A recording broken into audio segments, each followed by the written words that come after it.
partum neutra per se esse habet. Ne per se producitur vel compitur, nec ponitur an in predicamento. Nisi reductible un principio en sustancia. Bueno, se refiere a la materia y la forma. Es decir, que de esas partes ni una ni otra tiene por sí existencia, o existe por sí. Ni ese producitur vel compitur.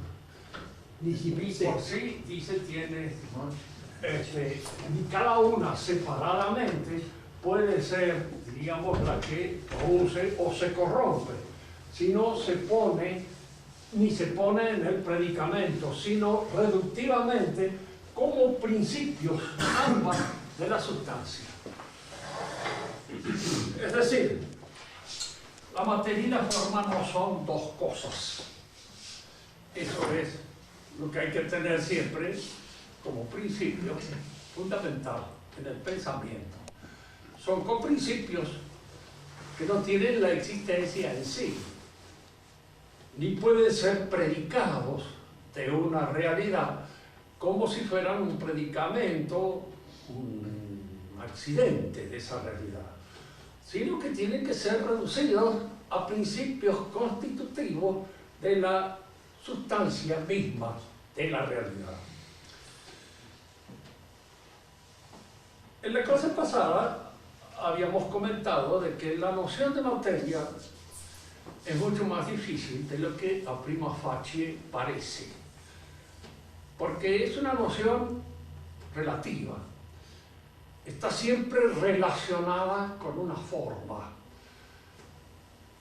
La materia sin la forma no existe, eso es lo que dice ahí, no existe separada, no hay una materia primitiva de las cuales hayan surgido o se haya hecho toda la forma. Veíamos, así un poco por curiosidad, cómo este pensamiento de la existencia de una materia primitiva aparece en Platón.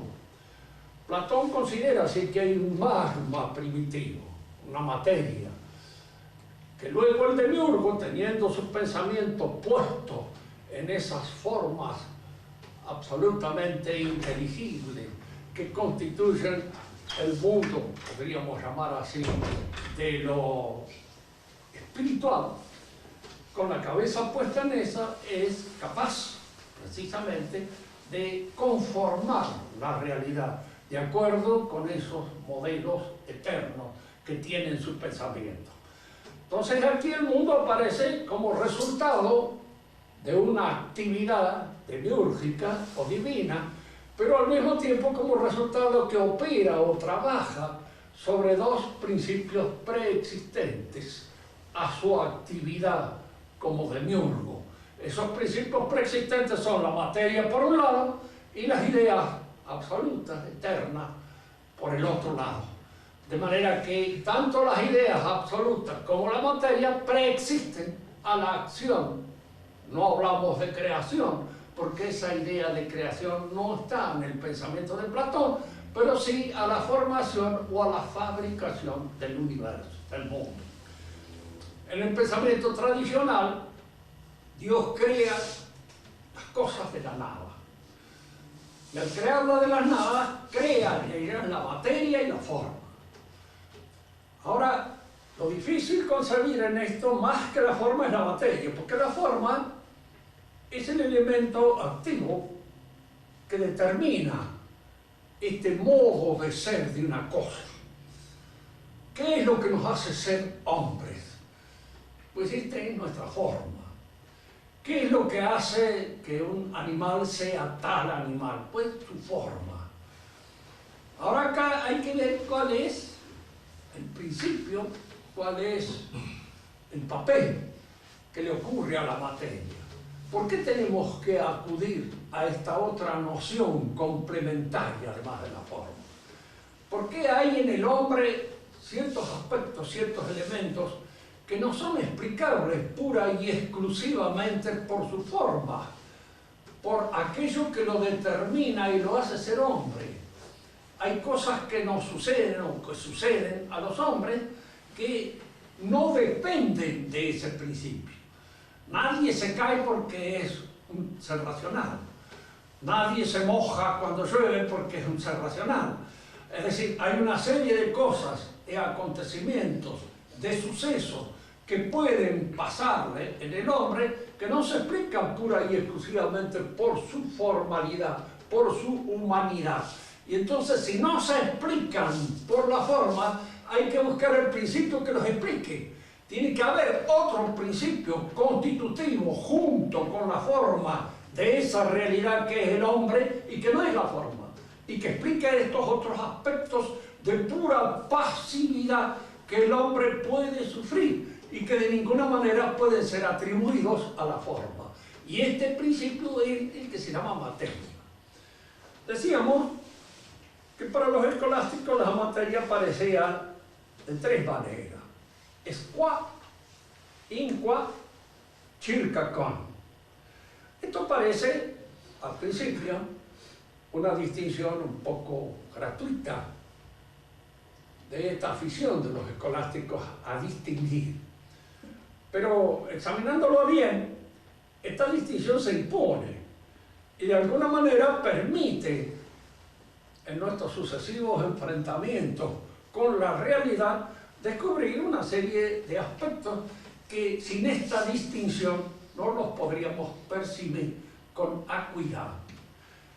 Materia esqua es aquella que junto con la forma constituyen el ente. Todo ente está compuesto de materia y forma.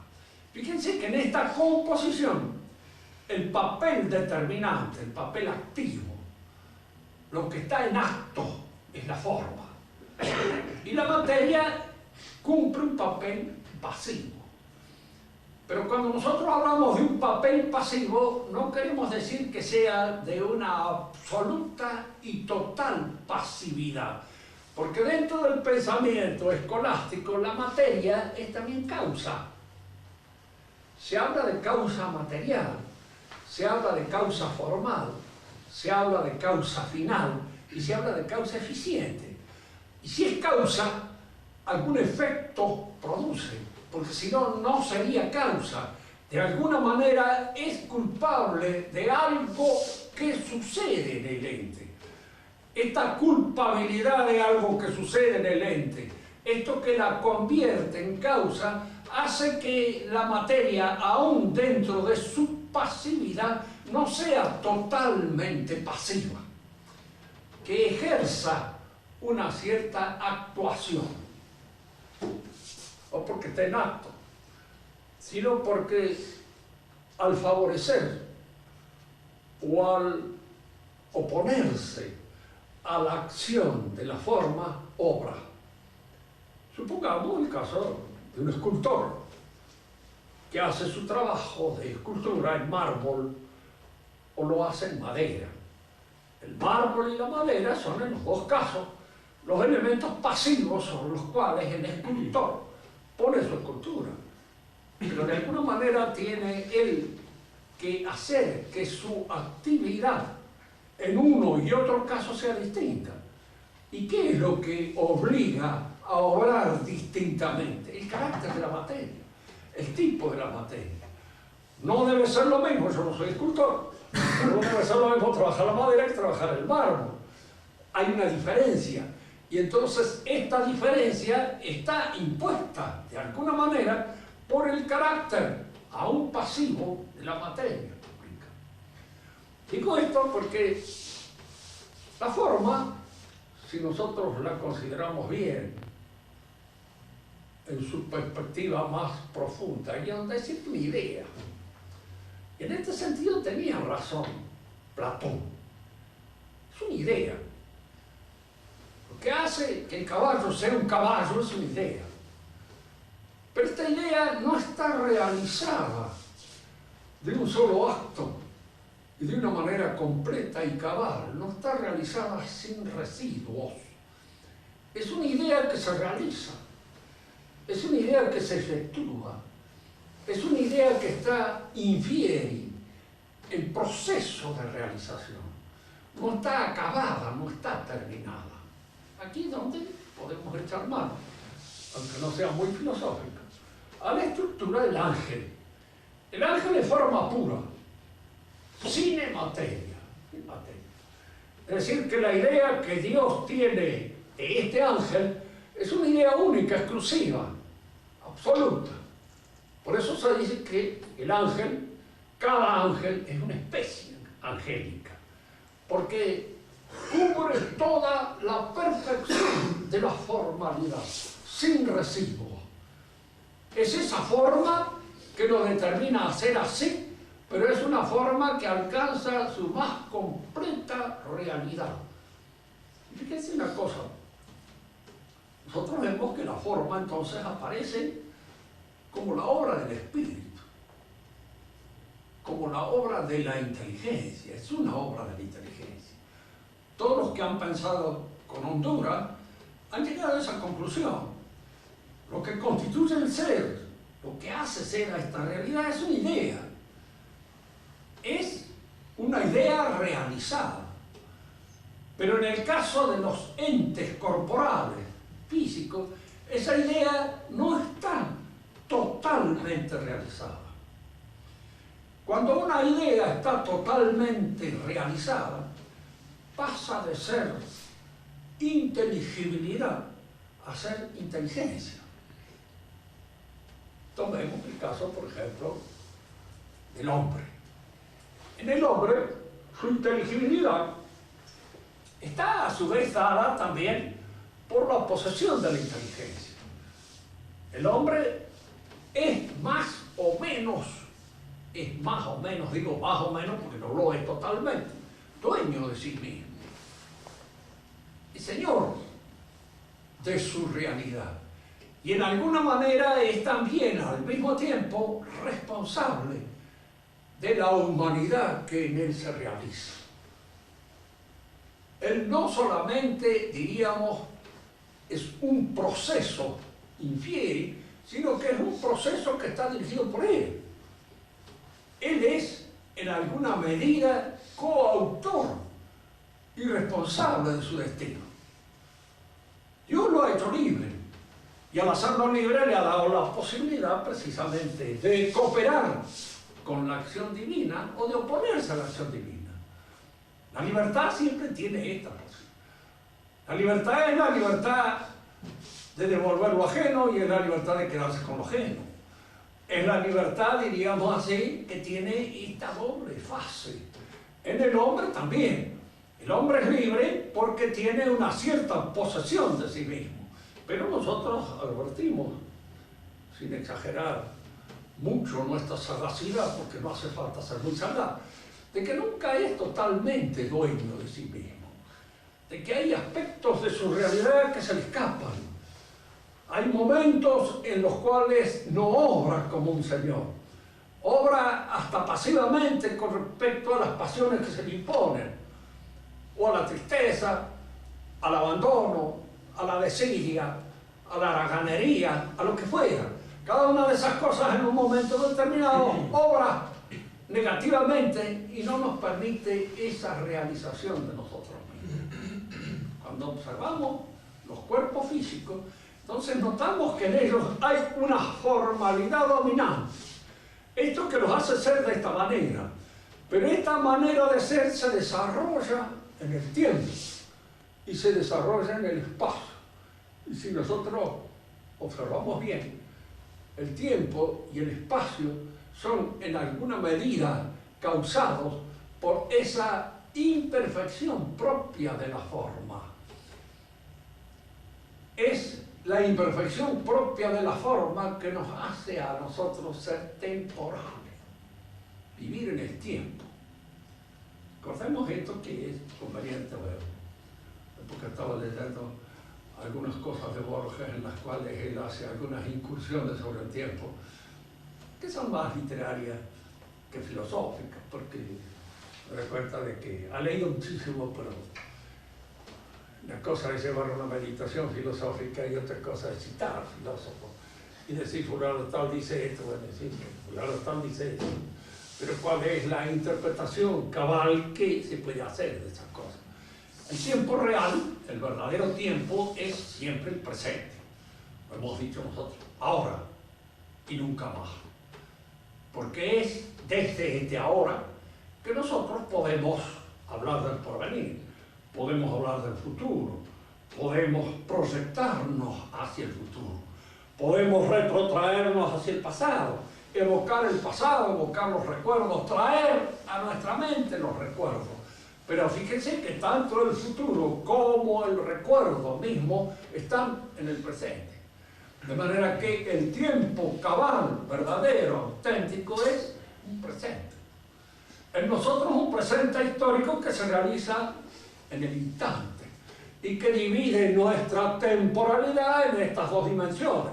La dimensión hacia adelante, el futuro o el proyecto, y la dimensión hacia atrás, el recuerdo o el pasado. Pero es lo presente lo fundamental. Y esto es lo que nos lleva a pensar a nosotros que en aquellos seres cuya perfección es completa no hay tiempo.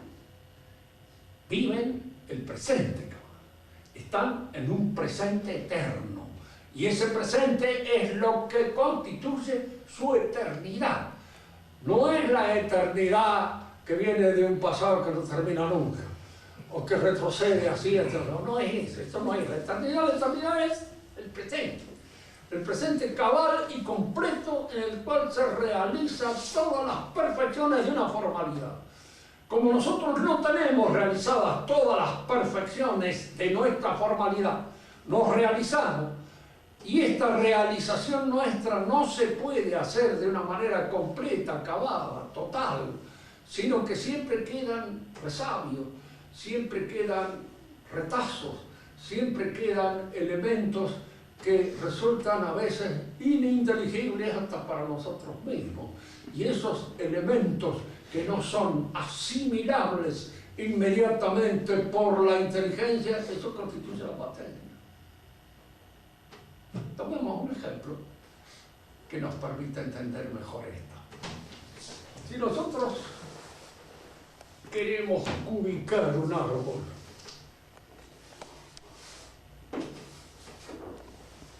tronco de un árbol, y queremos nosotros saber cuánta madera contiene el tronco del árbol, qué volumen de madera contiene. Fíjense que para poder realizar esta operación tenemos indudablemente que efectuar una suerte de poda en este árbol. Tenemos que convertirlo en un cilindro perfecto.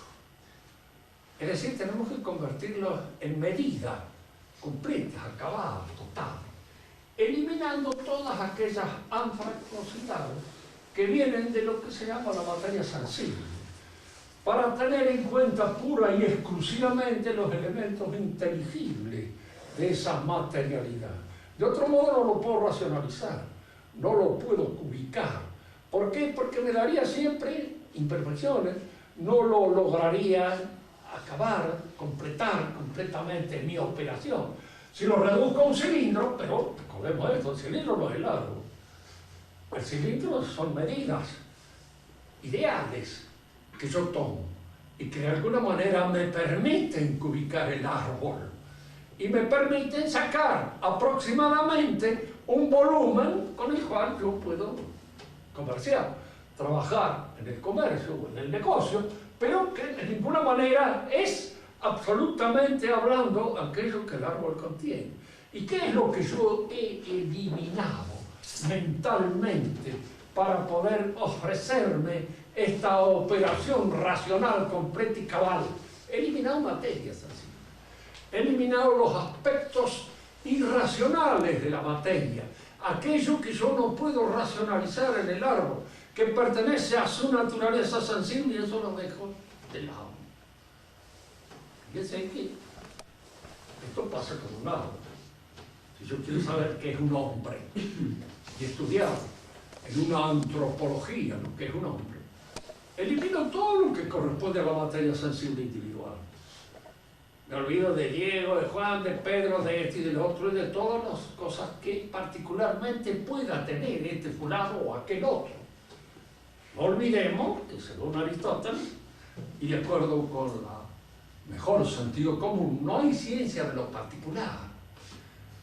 La ciencia es siempre de lo universal y de lo necesario. Y lo universal y lo necesario es rescatar los elementos formales dentro de la materialidad en los cuales están incluidos, eliminando la materialidad para poder discriminar en la formalidad y obtener un concepto adecuado a esa realidad que yo estoy estudiando. Cuando estudio el hombre, elimino toda la naturaleza sensible. Vemos aquí este cuadro, aquí están los hombres naturales, concretos. Y aquí está la idea de hombre con la cual trabaja el que estudia la humanidad. Este hombre no es ninguno de estos. ¿Cuál es más entitativamente hablando? Para Platón no cabía duda de esto. Para Aristóteles tampoco cabe duda con esto. Porque estos son los que existen y los que efectivamente son. Y esto otro es ideal. Y si no, dígale a una muchacha que cuál de los hombres elige, uno de estos concretos con todos los defectos que puede tener, o el hombre ideal que está, diríamos así, en la estratosfera, o está totalmente en el orden puramente inteligible de lo real. No existe. Falta la existencia. Tiene todo, pero menos una cosa existencia. Es lo que encontraba Carlos Marx cuando examinaba la idea de Dios de Hegel. Para él, Hegel era el hombre que culminaba la filosofía. Y Hegel habla de la idea de Dios, y habla permanentemente de la idea de Dios. Y el Dios de Hegel tiene ese pequeño problema, no existe. No existe nada más que en la mente. Y entonces Marx sacaba esta conclusión, porque era lógico. Decía, la idea de Dios de Hegel tiene el inconveniente de que no existe. ¿Para qué vamos a seguir hablando de él? Dice, si él ya ha probado que no existe, y ha entrado en el Viernes Santo de la cristiandad, cuando Dios muere, y Dios ha muerto, pero la idea de que Dios ha muerto está en Hegel. Nietzsche la retoma después, posteriormente, con mayor énfasis poético, pero en Hegel ya está. Y diríamos que es aquel que de alguna manera la coloca sobre el tapete del pensamiento filosófico. Y Marx lo acepta ahí. La filosofía ha probado que esto. Entonces no hablemos más de esto. Dejemos de hablar de cosas inexistentes y dediquémonos a lo que es efectivamente, que es aquello que es materia, según él, porque es lo que puede recibir una información. Digamos, siempre que se estudia a un filósofo, uno decía, uno no lo puede enfrentar si no se está colocado en una escuela, porque si no, no sabe qué hacer. Los filósofos en general son lógicos, y si usted sigue la lógica de él, puede encontrarse perfectamente envuelto en su lógica y quedarse allí. Para poder ubicarlo, diríamos, usted tiene que adoptar una escuela. Ahora hay dos clases fundamentales de filosofía. La filosofía clásica, el realismo clásico, que es lo que nosotros seguimos. Platón, Aristóteles, San Agustín, Santo Tomás, esos son los puntos culminantes de este pensamiento. Tienen una característica, no son sistemas cerrados, lógicos. Están abiertos a la confrontación permanente con la realidad. Los otros son sistemas lógicos. Si uno me pregunta cuál es más lógico, Santo Tomás o Hegel, Hegel es tan lógico que está encerrado en su lógica. Incluso más, confunde la lógica con la realidad. Y de alguna manera para él la realidad es nuestra representación de la realidad. ¿Y cómo lo demuestra eso? Y muy sencillamente, ¿quién es el doctor Messina para mí? Eso que yo entiendo por el doctor Messina. Entonces eso que yo entiendo por el doctor Messina es el doctor Messina.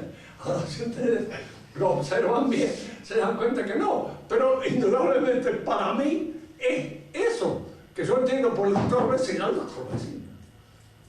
Porque mi representación es lo que está en este momento actuando por él en mi mente. Pero si yo confundo estos dos aspectos, la representación con la realidad, lógicamente caigo en un sistema de una logicidad indiscutible, pero que tiene la virtud de que no es así, de que ese mundo que está en mi representación, o el mundo como representación, no es el mundo real, no es el mundo en el que suceden las cosas y en el que actúan los hombres.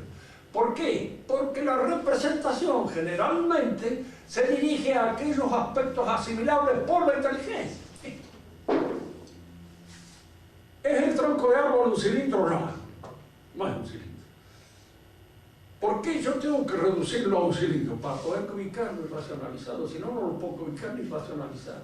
Y si quiero manejarlo con la razón, tengo que transformarlo en un elemento racionalmente asimilable. Y transformarlo en un elemento racionalmente asimilable significa despojarlo de todo lo que no puede ser asimilado por mi razón. Lo que no puede ser asimilado por mi razón puede ser asimilado por la razón divina. Cabe duda, porque mi razonamiento es con respecto a la razón divina asintótico. No penetra hasta el fondo lo que hay. Yo no conozco la realidad como la conoce Dios. No me conozco ni a mí mismo bien del todo.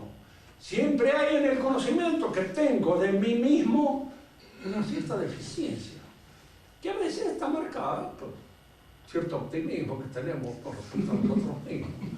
O a veces, diríamos, hasta un pesimismo también que cultivamos, ¿sabes? Porque los demás digan, no es para tanto. Entonces, usted no es tan improbable como parece, o como usted dice que es. Bueno, siempre conviene exagerar todos estos aspectos porque indican de alguna manera ese auténtico y cabal desfasaje que hay entre lo que yo pienso de mí y eso que yo efectivamente soy. Y eso que yo efectivamente soy, yo no lo conozco.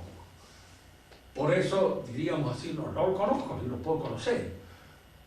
Puedo vivir años con una persona y siempre habrá en él un misterio que escapa a mi conocimiento, a mi saber, y que solo Dios lo conoce. Que algún día llegaremos a descubrir este misterio, lo esperamos, pero no sabemos muy bien en qué consiste este descubrimiento, porque precisamente por eso es misterioso para nosotros. Por eso no está cabalmente presentado de una manera muy clara.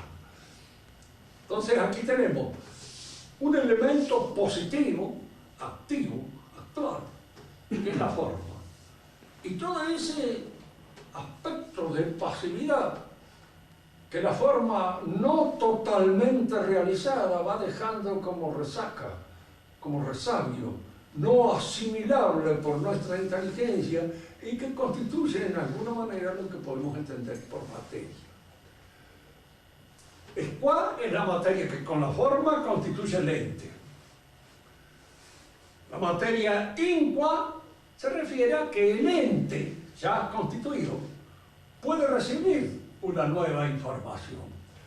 Y en la medida en que ese ente puede recibir una nueva información, aparece ahora como un aspecto material distinto. La inteligencia es materia, claro, es materia. Y es una materia que recibe informaciones a través del conocimiento.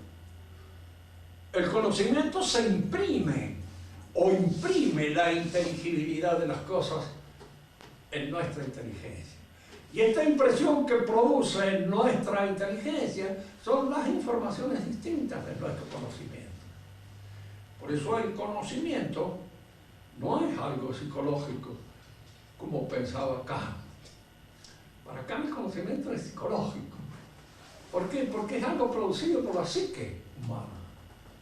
Es algo totalmente producido por la psique.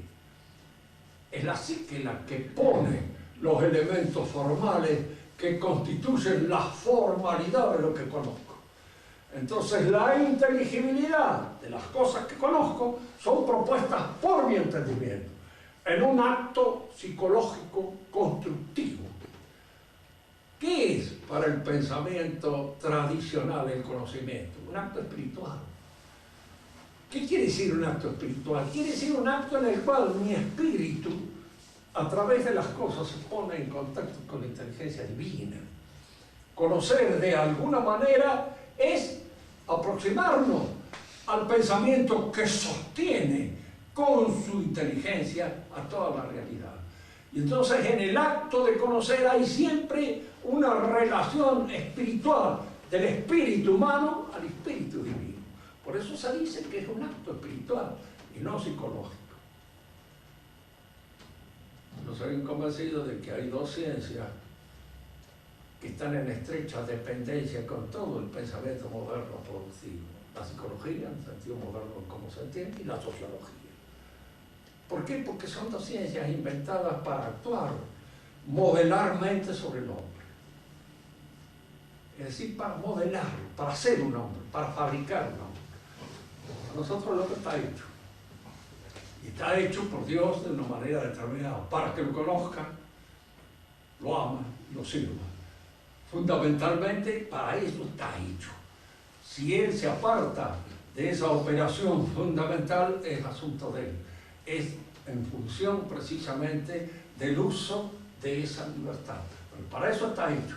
Pretender hacer un modelo de hombre socialista, democrático, comunista o cualquier otra cosa es la pretensión del constructivismo moderno que nace con el pensamiento idealista y que constituye todos esos principios propios del idealismo filosófico moderno y que es el que ha fabricado estas dos ciencias que coadyuvan en la realización de ese nuevo hombre que se pretende realizar o de ese hombre distinto al hombre que Dios hizo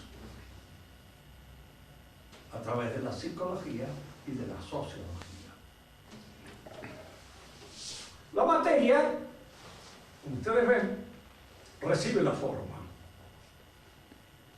y a la vez es lo que explica la existencia de distintos individuos que participan de una misma forma.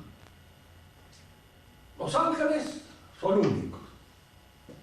Cada uno de ellos es una especie angélica, no hay otra. Nosotros constituimos una especie y cada uno de nosotros es el individuo de una especie. ¿Qué es lo que nos hace ser individuos? ¿Qué es lo que nos caracteriza con estas características propias de nuestra individualidad? Pues eso es, diríamos, la materia. Lo que Santo Tomás llama materia signata quantitate. La materia que cada uno nos toca para poder en función, diríamos así, de lo que es el hombre, diríamos, el hombre recibe su forma en el seno materno. Dios le imprime esta forma, personal, individual. La pregunta que nosotros podemos hacer, que le hemos hecho ya en unas oportunidades acá, es esta. ¿Qué ginecólogo nos diría que eso es así? ¿Cuál es el que estudia, diríamos, el nacimiento del hombre que nos dijera Dios aparece en la producción del hombre? Ninguno.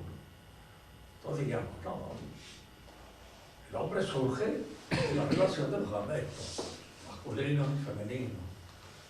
Y su programación está, de alguna manera, determinada en esos gametos. La otra pregunta que se nos ocurre siempre resulta que el hombre no tiene una programación determinada. El gato sí. El gato reproduce al gato siempre. Y obra como un gato toda su vida. Y obra como un perro toda su vida. Pero el hombre puede obrar a veces como un gato y a veces como un perro, y a veces como un hombre, y a veces como un monstruo, y a veces como cualquier cosa. ¿Por qué? Porque no está programado de una manera específica y total. Es una persona. Y la persona no puede venir, diríamos así, de elementos químicos, físicos, aunque sean biológicos, puramente determinados en su consistencia. Porque esto explica al animal, pero no explica al hombre. Entonces, si los dos gametos que se unen, el masculino y el femenino, crean aquí el hombre, ¿en cuál de estos dos gametos está la persona individual? En ninguno de ellos. Por más que lo busquemos, tampoco aquí el ginecólogo lo va a encontrar, no está. Entonces, si esto que aparece como resultado al final es una persona, resulta que acá, en este resultado final, hay un salto cualitativo. Hay una X que no está en los antecedentes. Hay una persona que no es ni siquiera el padre ni la madre, es otra persona, distinta al padre y a la madre. Es una persona que dice yo, y ese yo puede ser cualquier cosa. Puede decir yo planto bandera y me pego un tiro porque estoy harto de aguantar a esto, lo otro, el tema allá, de lo que sea. Bueno, muy bien. Es una conclusión muy lógica, al mismo tiempo muy razonable y al mismo tiempo muy humana y desesperada. Pero es una conclusión que puede dársele a un hombre y que no puede estar programada en la especie, porque es una actitud de absoluta libertad frente a cualquier programación. Frente a cualquier programación. Entonces es cuando aparece el metafísico y dice, no, esta X no puede surgir de la nada. Porque entonces yo tengo que empezar a creer de que hay una generación, diríamos así, mágica, total, de cosas. Aparece algo que no está en sus antecedentes. Algo surge de la nada, de repente, ¡pum!, como una explosión. Y eso es, diríamos, desde el punto de vista racional. Entonces tenemos que admitir que hay acá alguien que lo hace, que constituye esa forma. Y ese alguien tiene que ser capaz de crear de la nada. Y esa capacidad de crear de la nada no la tiene ningún ser de los cuales nosotros tengamos conocimiento. Y de hecho, los que somos padres sabemos que a nuestros hijos no lo hacemos nosotros. Tienen cosas nuestras, porque eso les procede precisamente de la materia. La materia, germen, genes, todo eso que constituyen los gametos, indudablemente traducen e introducen en la personalidad una serie de antecedentes que están contenidos en los padres, que forman parte de su raza, de su pueblo, de todo eso, no de su historia, porque la historia no se transmite. La historia se transmite por educación. Y de alguna manera, diríamos, forma parte de la educación, pero una parte un poco más importante porque, claro, se recibe del ambiente. La historia impregna el ambiente en el cual nos desarrollamos.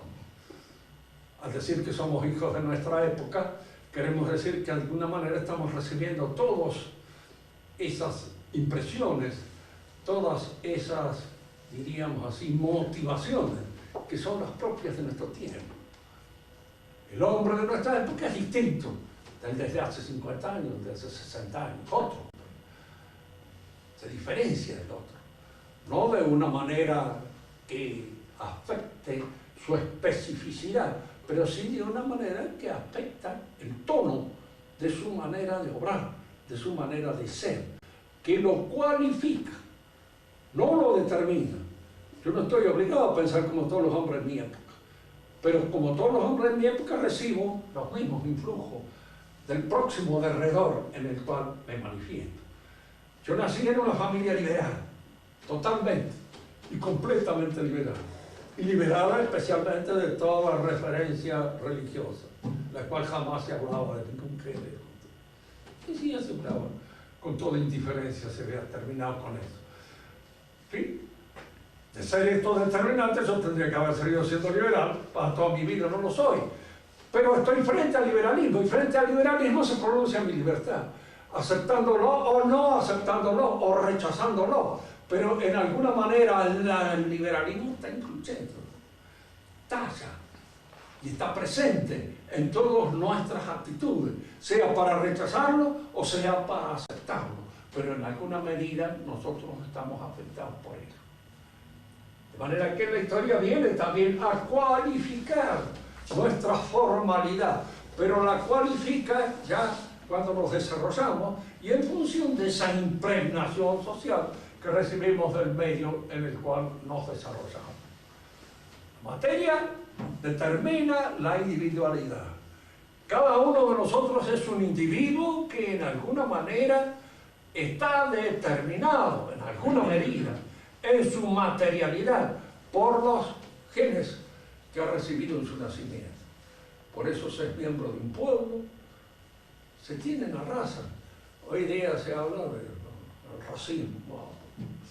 Las razas existen y hay diferencias en una raza de otra. El racismo es una actitud por la cual yo creo que mi raza es la mejor de todas. Bueno, allá yo con mi ilusión. Pero cada uno de nosotros las cultiva por su parte. De alguna manera creo que efectivamente eso debe ser así. Porque si no se siente orgulloso, su raza está frita. Aunque sea muy mezclada y muy entreverada, pero no importa. Estos elementos se encuentran, pues sí, en los elementos que hacen a la progenie de cada uno de nosotros. Y es de esa materia lo que individualiza, lo que distingue a un hombre de otro, lo que lo diferencia. Y esto que lo diferencia y lo distingue es lo que se hace de lado cuando se trata de entender lo que un hombre es.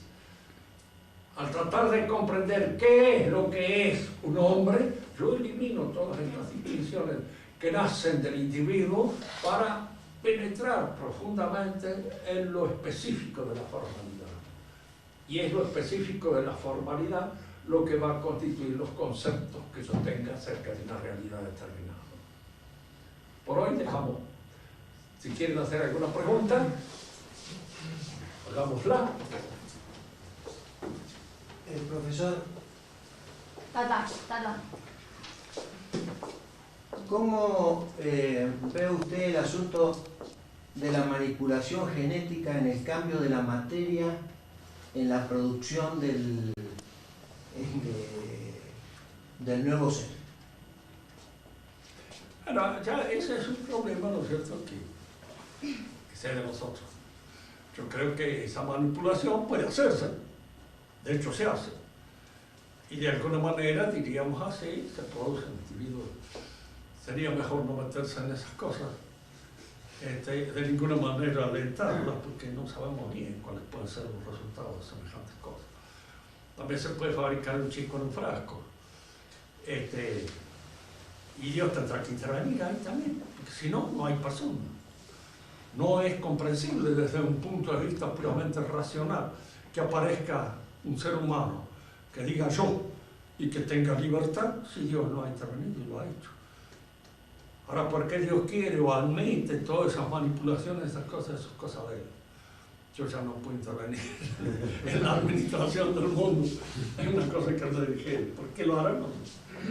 Lo permite. A veces dan ganas de ser ahí para intervenir, así que no caben todo esto. Esa locura y chifladura y curiosidades perversas que el hombre tiene. Pero esos son misterios. La administración de Dios la hace Él. Nosotros no podemos intervenir. Ahora, de hecho, de cualquier forma, en cualquier lado donde nazca una persona, tiene que haber una intervención divina. Si no, no se entiende. Porque si no, habría que admitir de que el nivel de la personalidad está en el nivel pura y exclusivamente físico-químico. Y sabemos que no está. Que ahí en ese nivel no hay personalidad. Entonces hay que admitir la magia, el salto cualitativo, la aparición de algo que no está contenida en sus causas. Y eso repugna a la inteligencia. ¿Y no repugna a la inteligencia pensar que la actividad humana condiciona necesariamente la participación de Dios? ¿El qué? Que la actividad humana, es decir, en este caso la manipulación genética, condiciona necesariamente la intervención de Dios. Sí. Y sabemos que la condiciona. Por ejemplo, los hechos, los sucesos históricos, sean del pueblo, de la familia y de la persona, condicionan su presente. Usted no estaría escuchando esto ni me haría esa pregunta si lo hubiera estudiado, con toda seguridad. De manera que muchos de los hechos pasado, de los cuales usted ha sido protagonista, están condicionando la posibilidad de que hoy usted se encuentre en condiciones de entender ciertas cosas que si no, no lo hubiera entendido. Y ese es, diríamos así, esa capacidad que tiene el pasado de estar presente, acá, en el presente. De estar presente. Porque los hechos históricos, verdaderamente históricos, son aquellos que condicionan el presente, que se encuentran en él. Estaríamos acá todos nosotros, fíjese que muchos de nosotros descendemos de españoles, otros no, somos mezcla, si esto no hubiera sido conquistado por España. Estas tierras fueron conquistadas por España y por eso nosotros hablamos español. Y de alguna manera pensamos en español. Ese hecho pasado de la conquista española hasta está actuando o no está actuando sobre nosotros. Y no nos está condicionando. Nos está condicionando, indudablemente. Nosotros podemos, frente al hecho, tomar la actitud que quieran. Hay algunos por ahí que se descubren un antepasado indio y empiezan a querer vivir del antepasado indio. Claro.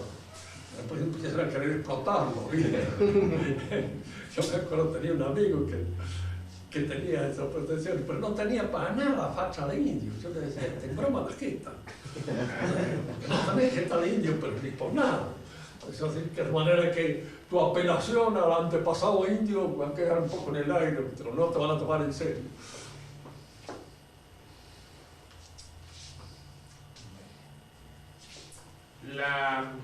Profesor, aquí. Vale. Al comienzo de la clase comentó que la materia no está en acto, ¿no es cierto? Ahora, hay teorías modernas que indican que el origen del universo estaría en un caos primigenio que sería lo más parecido a lo que yo entiendo a la materia supuestamente puesta en acto, que se iría perfeccionando en la evolución y lo que permitiría el universo así como ahora la teoría del Big Bang. Entonces, ¿qué comentario le merece? En el pensamiento moderno, lo difícil a veces es encontrar un desarrollo intelectual bien dirigido. Porque si usted, por ejemplo, dice, mire, todo surge de una explosión, el Big Bang, y ahí se la mariposa, Menem, todo. Es un poco... Entonces hay que seguir eso. Claro, nosotros nos encontramos frente, yo muchas veces les digo a todos, mire, a veces hay que elegir entre el misterio y el absurdo. Yo elijo el misterio. Claro, no está todo muy claro en el misterio, pero no es absurdo. Pero lo que usted dice es una cosa absurda, porque no tiene pie ni cabeza. Si todo fuera materia, la no materia sería la materia. Incluso el espíritu sería la materia, y la materia tendría conocimiento de ella misma, se guiaría a sí misma. En un momento alcanzaría la libertad de la materia, es decir, que usted le concede a la materia todo lo que atribuye al espíritu. Y cae en un absurdo, porque entonces, ¿cuáles son las causas materiales y cuáles son los elementos espirituales o formales que constituyen la realidad del hombre? Es difícil decirlo. Sí, yo he leído sobre las cosas del Big Bang y me parece una cosa completamente absurda. Incluso por momentos me parece un delirio. Es ya casi un delirio. Porque, ¿cómo diablos pueden pensar en eso? De que de esa explosión haya salido todo lo que ha salido. Entonces, además de eso, los evolucionistas a marcha martillo, resulta que, claro, en la evolución, el hombre ha salido del mono. El chancho no sabemos de qué y esperemos que no cambie porque siempre sigue gustando el jamón. De alguna manera esperemos que no se convierta en un sapo, en alguna cosa así incomestible. Que por lo demás están completamente, diríamos así, negados por la embriogénesis. El chancho produce chancho y la vaca. De ahí no salimos. Y es casi absurdo pensar en esta especie de saltos cualitativos en los cuales alguien surge una cosa nueva. Nunca se ha probado. Yo lo más absurdo que he leído en eso es algo escrito por Engels, que él quería hablar sobre la naturaleza y de la explosión. Entonces hablaba del hombre, era un orangután que tenía 4 manos, al parecer, y no sé para qué echó a perder 2. Si con 4 podía hacer mucho mejor las canastas que parece que fabricaba el orangután, con 4 manos, un hombre normalmente.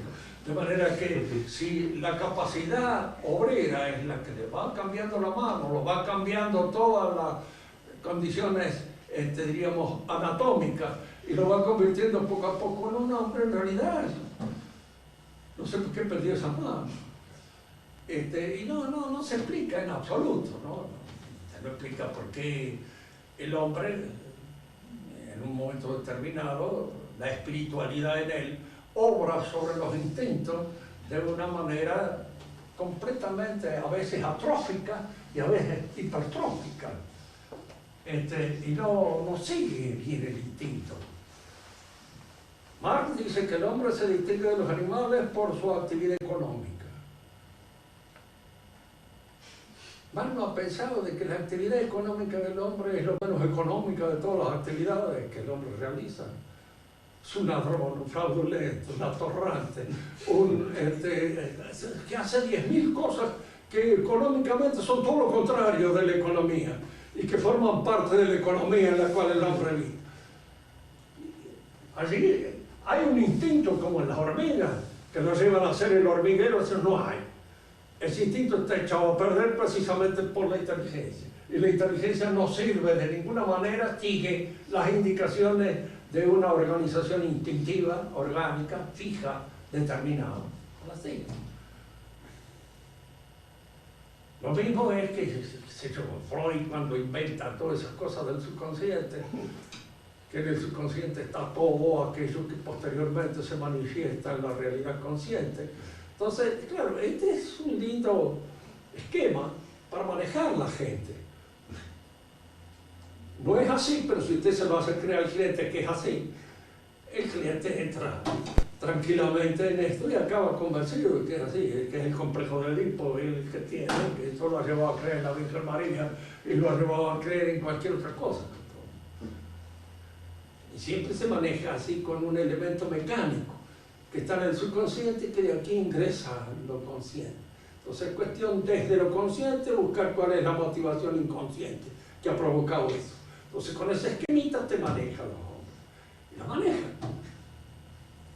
Fíjese que en Norteamérica es muy común, porque así hay una propaganda, de que el hombre que se siente que está medio desubicado con respecto al medio, se hace ver con un psiquiatra inmediatamente, para que lo coloque y lo ubique en el modelo. Él mismo va. En Rusia lo llevaban a patada, lo metían en un chaleco de fuerza, pero aquí no va solo. Es decir, como la propaganda ha logrado esto. Y paga. Es eficaz. Sí, paga.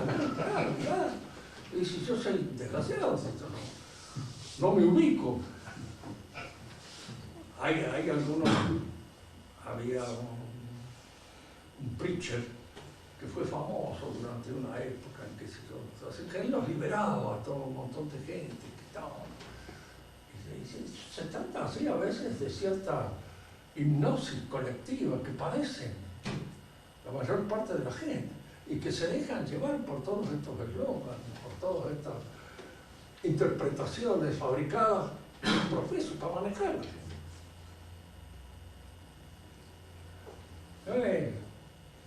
Yo les digo siempre entre el absurdo y el misterio hay que elegir el misterio, porque lo otro es absurdo, ¿no?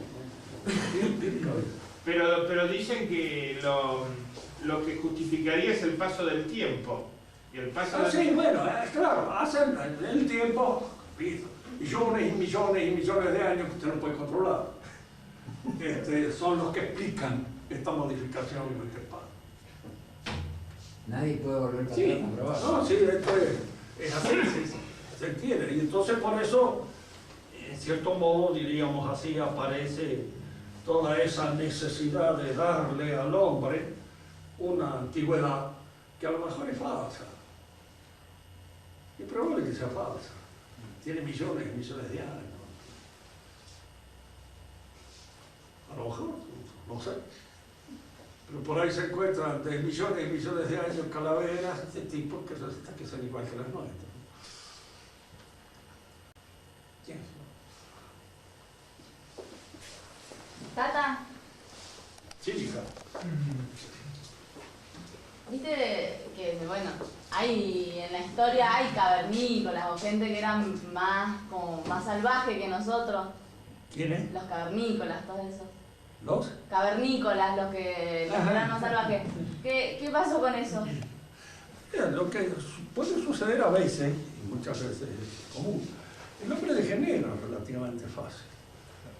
Por causas de enfermedades, de mala vida, y a veces de una mala alimentación. Y entonces es muy probable que muchos de esos, en vez de antepasados, ¿no? Entonces sean familiares degenerados. Por causa de los malos momentos que está viviendo. Yo he conocido individuos que si le encuentran el esqueleto de ellos en su tamaño, dicen que es el eslabón perdido. Porque, claro, entonces a veces hay ciertas enfermedades deformantes que se van produciendo en ciertos lugares donde precisamente la reproducción se hace un poco endógama y entonces se produce, se transmite, entonces peste y van produciéndose en individuos cada vez más degenerados. Ahí entonces, profesor, entonces ahí sí se puede hablar de un racismo. De que entonces ahí sí se puede hablar de un racismo. Ahí yo puedo decir que mi raza es la mejor, por si encuentro una raza de gente degenerada. Claro, hay degeneraciones y hay razas que pueden ser degeneradas. Y hay razas que pueden ser mejores. Yo me acuerdo siempre, había unos vecinos nuestros en el campo, a los que decían los ratones. Eran chiquititos. Y teníamos un peor, era un hombre grandote, un paisano, que decía, te les da la mano, parece una jardina, dice. Dame asco de verlo, dice. Dame asco de verlo. Eso mostraba racismo. Y también demostraba racismo una chica, porque eran unas criollitas muy morenitas. Y por ahí cerca había unos ingleses que sabían pasar por el campo. Y esta chica decía, linda las chicas, dice. Pero dice la cara cagadita de mosca. Dice.